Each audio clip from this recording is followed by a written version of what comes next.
नमस्कार मित्रांनो, आज आपण पाहणार आहेत अन्न पुरवठा निरीक्षक 2017 या पेपरचा पार्ट 4। या पेपरचे पहिले 3 पार्ट आपण अगोदरच अपलोड केलेले आहेत। आज आपण पाहूयात या पेपरचा पार्ट 4 जो की असणार आहे डोमेन संदर्भात। आपण पाहूयातच आपला आजचा पार्ट।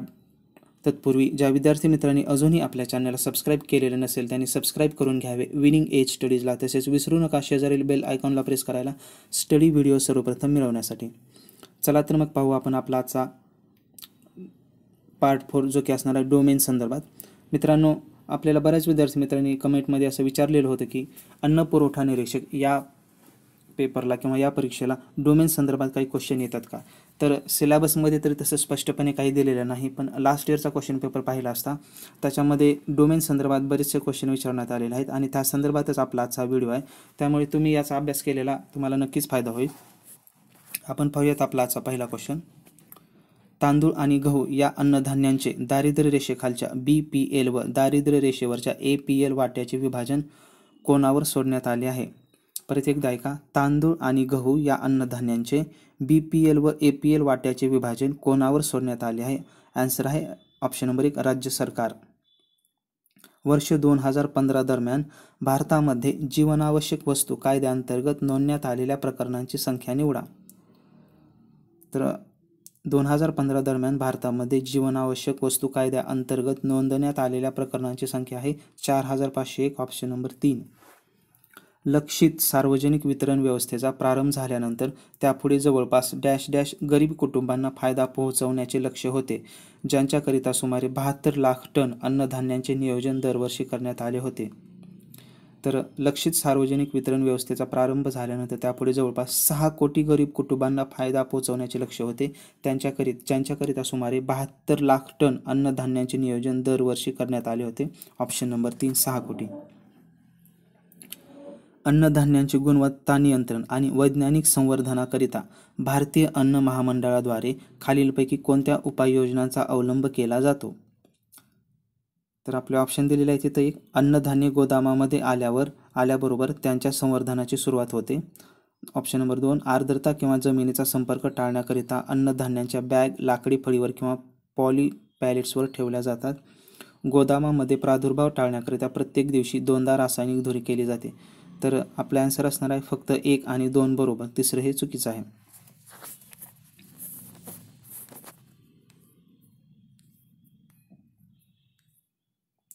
केंद्रीय ग्राहक संरक्षण परिषदेमध्ये किती सदस्य असतात। तर आन्सर आहे 150। केंद्रीय ग्राहक संरक्षण परिषदेमध्ये 150 सदस्य असतात। अन्नधान्यांच्या वाहतुकीबद्दल काय खरे आहे।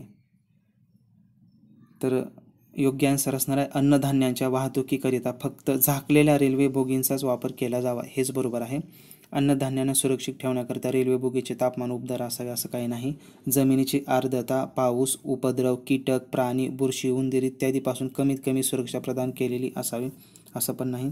अन्नधान्याच्या वाहतुकीकरिता फक्त खुल्या रेल्वे बोगींचाच वापर केला जावा, ते तर नक्कीच नाही, कारण झाकलेल्या रेल्वे बोगींचा वापर करायला पाहिजे। Option number 3।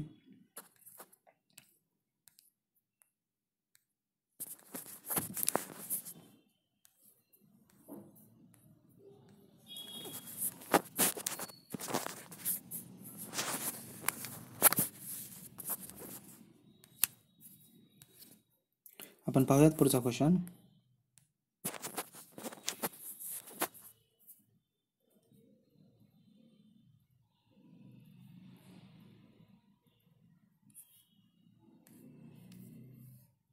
क्वेश्चन नंबर 7 आहे, राष्ट्रीय अन्न सुरक्षा कायदा 2013 अंतर्गत गरोदर महिला आणि स्तनपान करवणाऱ्या माता किती मातृत्व लाभाकरिता पात्र आहेत। राष्ट्रीय अन्न सुरक्षा कायदा 2013 अंतर्गत गरोदर महिला आणि स्तनपान करवणाऱ्या माता किती मातृत्व लाभाकरिता पात्र आहेत। तर आपला आन्सर असणार आहे ऑप्शन नंबर 4 6000 रुपये। जिल्हा ग्राहक संरक्षण परिषदेचे अध्यक्ष कोण बनू शकतात। तर जिल्हाधिकारी। जिल्हा ग्राहक संरक्षण परिषदेचे अध्यक्ष जिल्हाधिकारी बनू शकतात। Option number 2।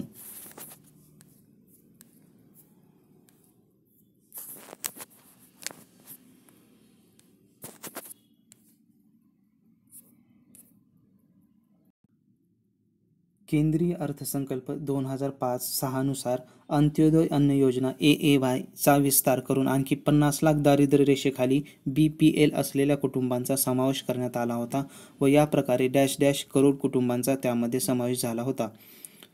परत एकदा ऐका. केंद्रीय अर्थसंकल्प 2005-6 नुसार अंत्योदय अन्न योजना चा विस्तार करून आणखी 50 लाख दारिद्र्य रेषेखालील BPL असलेल्या कुटुंबाचा समावेश करण्यात आलेला होता व या प्रकारे 2.5 करोड कुटुंबांचा त्यामध्ये समावेश झाला होता. Option number 2.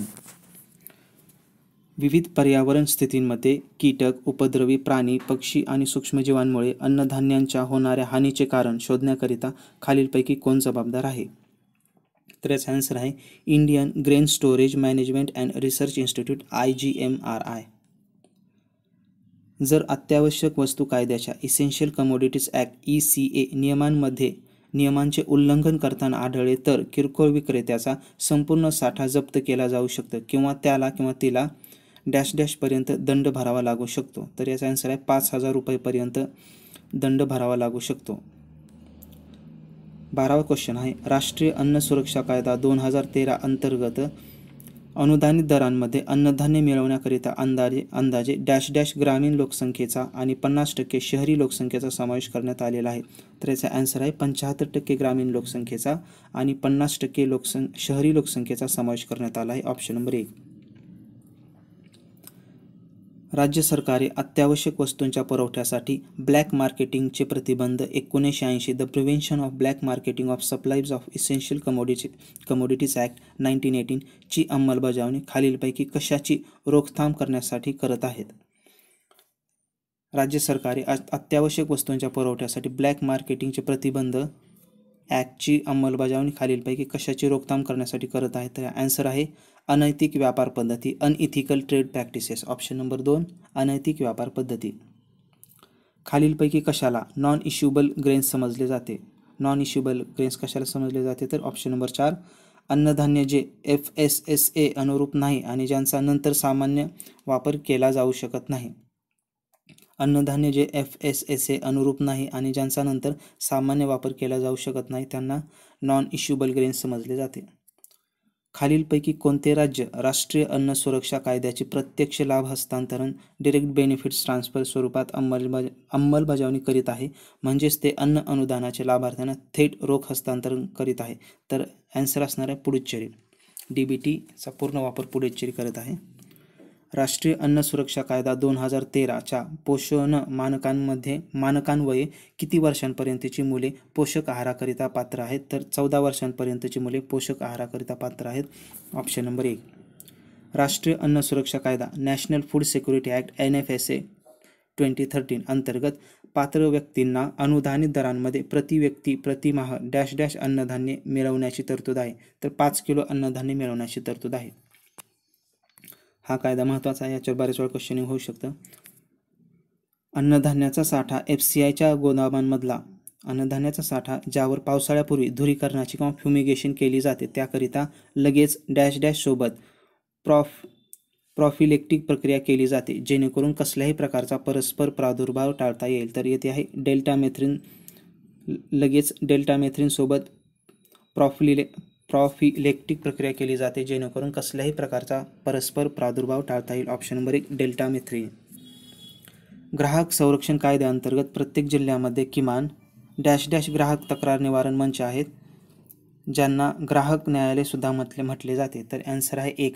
ऑप्शन नंबर 1 एकच आन्सर आहे. ग्राहक संरक्षण कायद्याअंतर्गत प्रत्येक जिल्ह्यामध्ये किमान 1 ग्राहक तक्रार निवारण मंच आहेत ज्यांना ग्राहक न्यायालय सुद्धा म्हटले जाते. पुढचा क्वेश्चन. लक्षित सार्वजनिक वितरण व्यवस्थेच्या अंतर्गत असलेली अंत्योदय अन्न योजना AAY केव्हा सुरू करण्यात आली? तर त्याचा आन्सर आहे डिसेंबर 2000. अंत्योदय अन्न योजना AAY डिसेंबर 2000 मध्ये सुरू करण्यात आली. Option number 4.